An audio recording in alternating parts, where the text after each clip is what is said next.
കഴിഞ്ഞ യാത്രകളൊക്കെ നല്ല മഴ സമയത്തായിരുന്നല്ലോ. അപ്പോൾ അതുകൊണ്ട് തന്നെ വണ്ടി നല്ല അഴുക്കായിട്ടായിരുന്നു വന്നിട്ടുള്ളത്. പിന്നെ ഓണത്തിൻ്റെ തിരക്കൊക്കെ ആയിട്ട് വണ്ടി വാഷ് ചെയ്യാനൊന്നും പറ്റി. ആദ്യം കെമിക്കൽ അടിച്ച് വാഷ് ചെയ്തു, പിന്നെ ഇതാ ഡീസൽ ഇട്ടു. ഇപ്പോൾ വാട്ടർ സർവീസ് ചെയ്തുകൊണ്ടിരിക്കുകയാണ്. അപ്പോൾ ഡീസൽ അടിച്ചുള്ള സർവീസാണ് ഞാൻ പറഞ്ഞത്. അപ്പോൾ അതാ ഇനിയും കെമിക്കലൊക്കെ ഇട്ടടിച്ച് മഞ്ഞ് പോലെ ആക്കി വെച്ചിട്ടുണ്ട് നമ്മുടെ വണ്ടി. UP നിന്നുള്ള ഒരു വികാസ് എന്ന് പറഞ്ഞൊരു ബായിയാണ് നമ്മുടെ വണ്ടി സർവീസ് ചെയ്യുന്നത്. നല്ല വർക്കാണ് കേട്ടോ, നല്ല വൃത്തിയിലൊക്കെ ചെയ്തു തന്നിട്ടുണ്ട്. അഴുക്കൊക്കെ പോയി നല്ല വൃത്തിയായിട്ടുണ്ട്.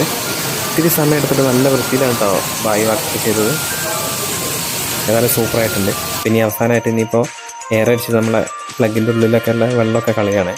അതായിട്ട് ടയർ പോളിഷ് ചെയ്തു. അപ്പോൾ നല്ല വൃത്തിയായിട്ടുണ്ട്. സർവീസൊക്കെ കഴിഞ്ഞ് ഫിനിഷിംഗ് ആയി. അപ്പോൾ ഇനി നമ്മളിതാ പൈസ കൊടുക്കുക. അപ്പോൾ ഇതാണ് നമ്മുടെ വികാസ് ബായ്.